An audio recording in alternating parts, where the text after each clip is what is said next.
Welcome back to another Realtor Spotlight. Today it's Shawnda Henson.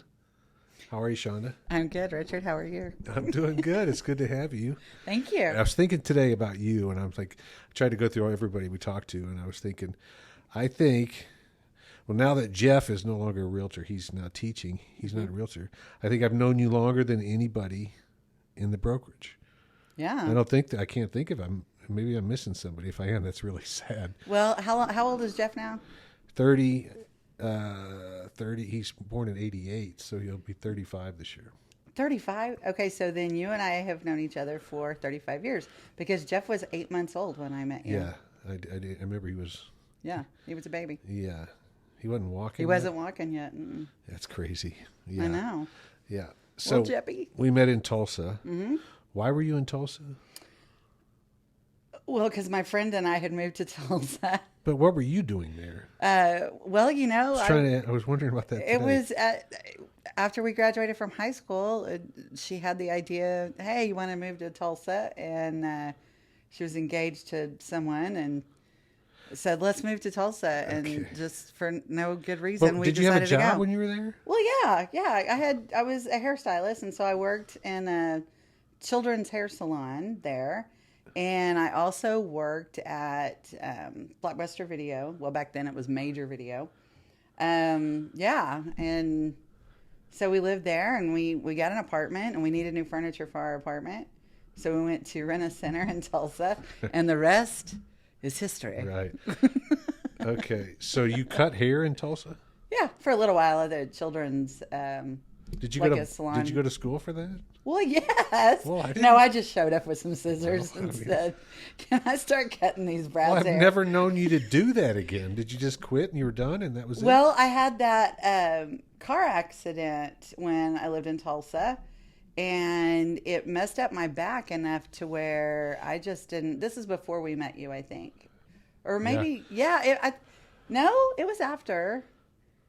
I don't remember where you were, though. But anyway, yeah, I had a car accident when we lived in Tulsa, and it messed up my back enough that when I started going back to do hair, bending over the shampoo bowl for a while and then standing in one spot, it was killing me. And so I just decided, So then when you guys moved to Missouri, or was it Minnesota first? No, it was Missouri first. Yeah, Kansas City. That's when, in Kansas City. That's when I decided, you know, what the heck am I doing in Tulsa still? But I also don't want to go back to Oklahoma City. So I moved to Colorado, where my dad lived. Okay, I remember that. What'd you do when you were there? Worked for MCI Telecommunications in downtown Denver. Got an apartment downtown.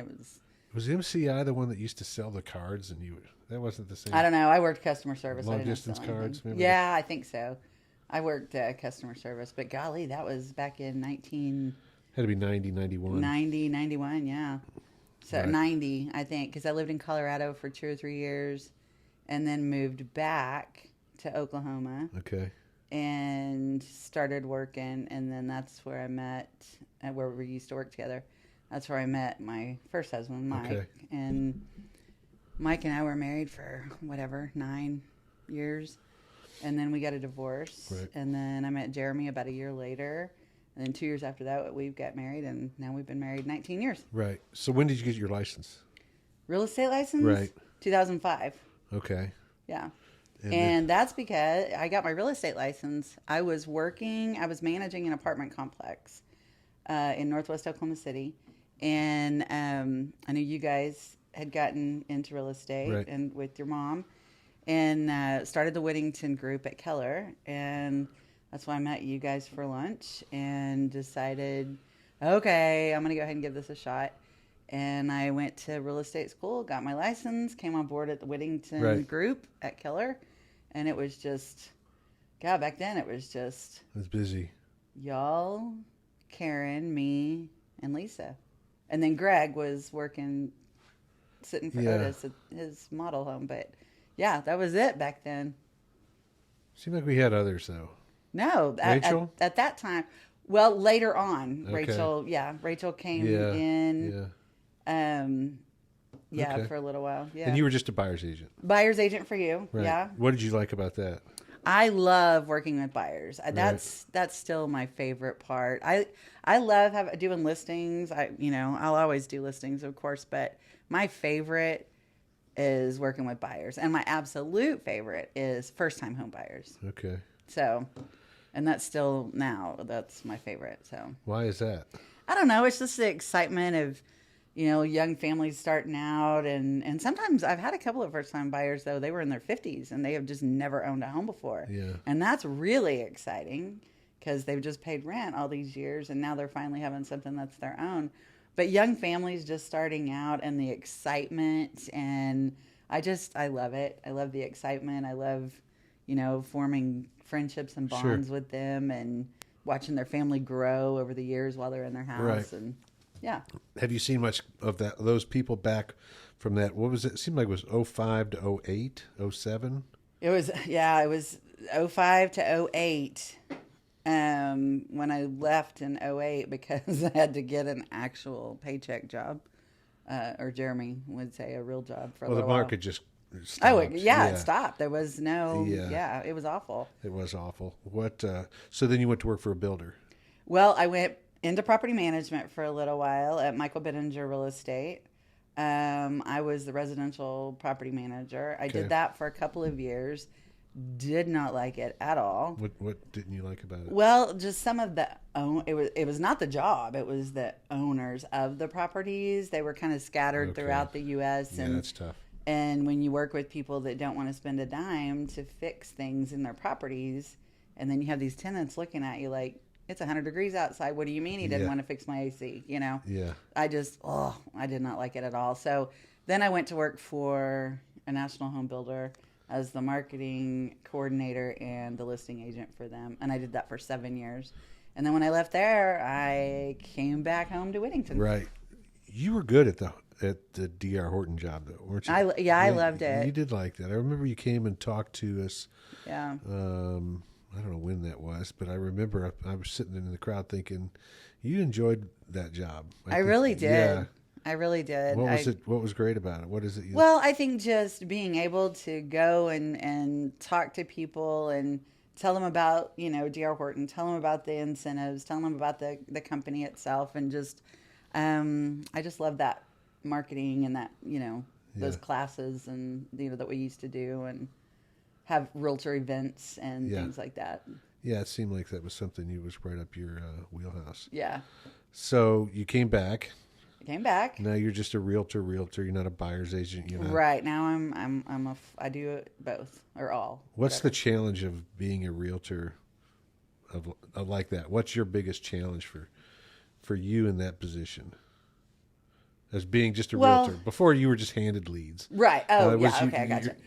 Getting my own leads now, right. Is the biggest challenge, obviously. I've been really lucky and blessed that a lot of friends have referred me to, their family and their other friends that I didn't know. And then I've had some repeat, clients that I sold houses to years ago that have moved again and called me. And, but really, that's the challenge. And there's so many realtors, and what it was, I don't know what the count is now of active realtors through the board, but there's a lot of realtors. There is. And so. But it fluctuates. It does, I've absolutely. never really considered that to be something that would get in my way. Yeah, no, it's not that it gets in your way because you have your own, kind right. of sphere of influence and database and stuff, but it's, It matters. It does. Yeah. It matters. Yeah. So as far as being a realtor, here's what it was I was going to ask you. So you lived in Eastlake. Yeah. On for 50 years. 13 years.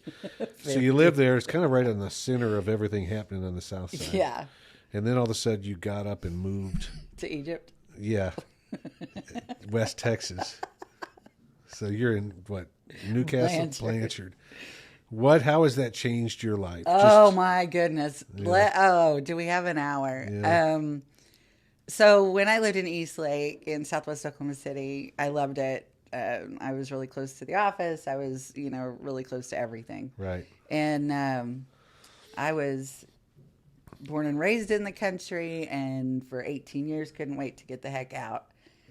And I've been a city girl ever since. got used to the city. You were born in the country? Not born. Okay. You know the saying, born and raised. No, I don't. I was raised in the country. Okay. Is Tuttle the country? Yeah, but I was raised on a farm. Okay. So I didn't live in town. How many acres? 18.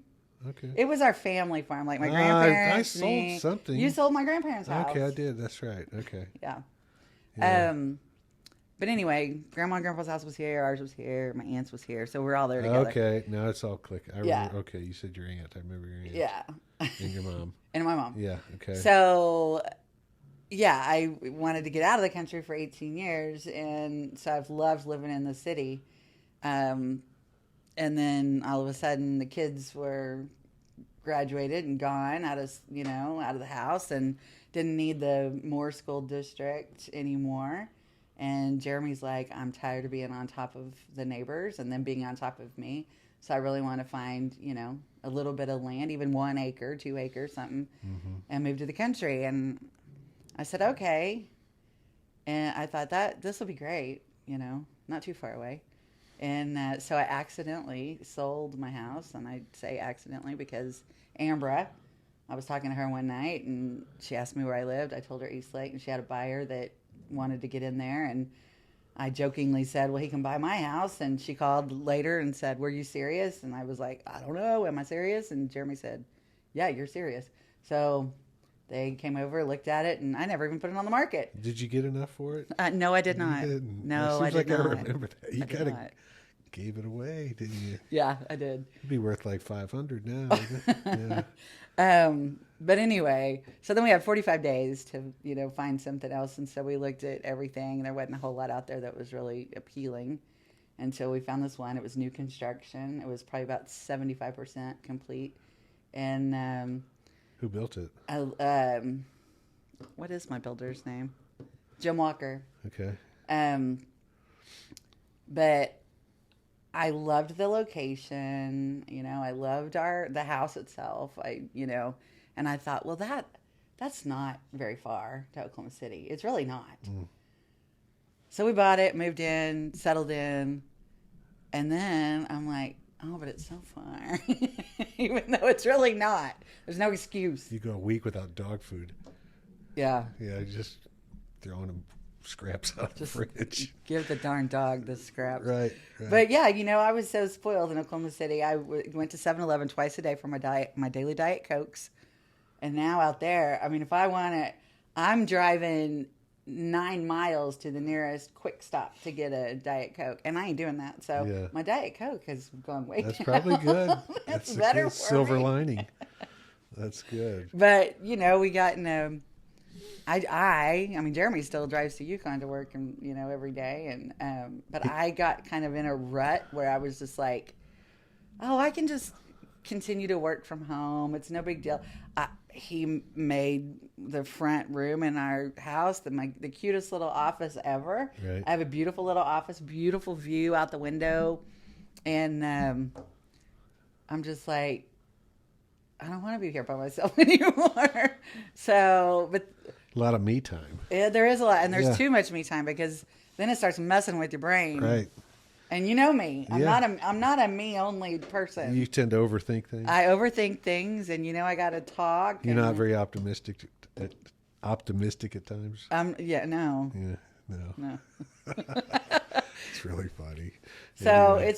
it's kind of got me. I don't know. I guess I was in like a little funk for a little while, and I was still working. I just not like I used to. You got to get out. I know. Yeah, exactly. Get out. We can kind of end this up here, but I appreciate you being here. I mean, not here on this interview. I do appreciate that, but just to being at the brokerage, I feel like you're kind of an old friend. You can't make old friends. Right. You can. You have old friends in your life, and you're one of those people. Not that you're old, but it's. Anyway. Yeah, you better bite your tongue. Old friends are good friends. And, yeah, absolutely. And that's one of those things that when you come around, it's kind of that feeling like, there's Shawnda. She's kind of like a sister or whatever, however you want to define that. But I really appreciate you being there and our friendship that we've had. Oh, Richard, now you're going to make me cry. But what did you want to be when you were a kid? Did you want to come I wanted to be a hairstylist on a cruise ship. Okay. What happened to that dream? Well, I made it to be the hairstylist part, and then I had the wreck, and I really, actually, to be honest with you, kind of got burned out, but never made it to the cruise ship. And I still have never been on a cruise to this day. Yeah, yeah, they're fun. Jeremy won't go. He won't let his feet leave the actual land. I got you. But I need to go. Maybe I'll grab Emily one of these days, and her and I will go. Cutting hair on a cruise ship. Yes, I don't know why. Why would people want to get their hair cut on I a was cruise obsessed ship? with Love Boat, with the show The Love Boat when I was growing up. And I remember several scenes where they would go into the salon on the ship. And I don't even know if that's a real thing. I don't even know if they even have salons on ships anymore. I don't know why you would want it. I mean, you're on it for a week, maybe 2 weeks if you. Yeah. You know, but I don't know that anybody's hair grows that much. That Well, I think it's more about styling and not cutting necessarily. Oh, okay. Okay. You know, like fixing the hair before the dinner. Well, what do they call those? They call those a blowout now or something. Well, yeah. Oh, yeah. And styles have definitely changed, too, since I used to watch The Love Boat in the 70s. Right. The guy didn't have any hair, didn't the main guy? Didn't he? No, Captain Stubing didn't have any hair. Stubing. All right. Anything else you got? I know my characters. All right. Appreciate you, Shawnda. We'll see you next week.